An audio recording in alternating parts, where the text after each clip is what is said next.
Google Pixel 4a is finally arrived. Originally, it was scheduled to announce on Google I/O, but due to COVID-19 situation in the world, it was delayed 2-3 times. The Pixel 4a comes in a time when soon Google will announce the Pixel 5 and a 5G variant of the Pixel 4a.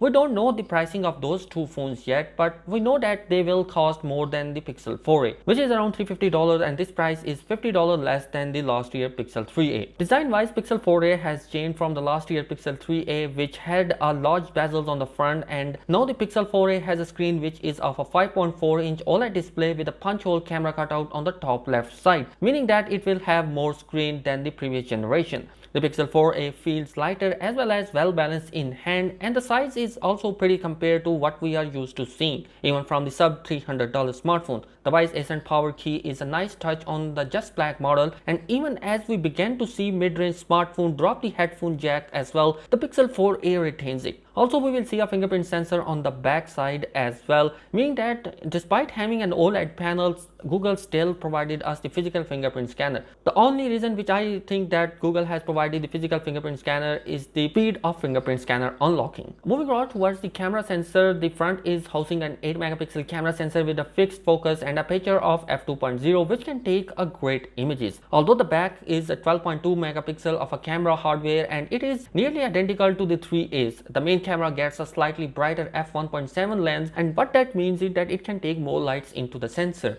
Also, it will take a great images as well. We already know that Google devices are one of the best devices in terms of the images which we can take from their camera sensor. So that is going to be a great option for all those guys who wanted to purchase the Google devices just because they love the cameras and the photos which it can take. Internally, we will see a Snapdragon 730G chipset, which is an old processor of the last year, but it still has a bit optimized for gaming as well. This is going to be interesting to see when the device is going to be held in the hand, because 730G is an old processor, and I personally believe that Google must have added another processor which is going to be the 765G, and chances are that we may see a 765G processor inside the upcoming Pixel 4a, which is going to be a 5G variant. While in terms of RAM, there is going to be a 6GB of RAM, and there is only one storage option of 128GB with no micro SD card supports.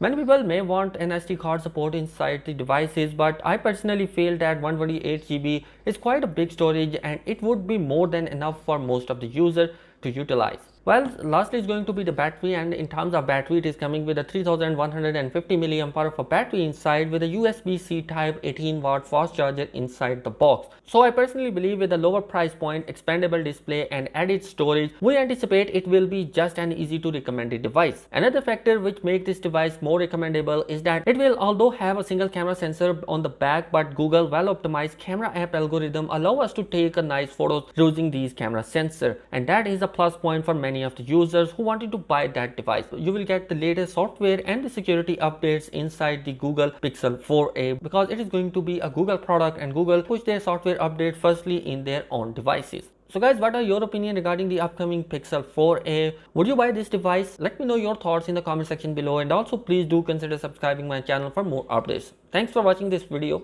Peace out.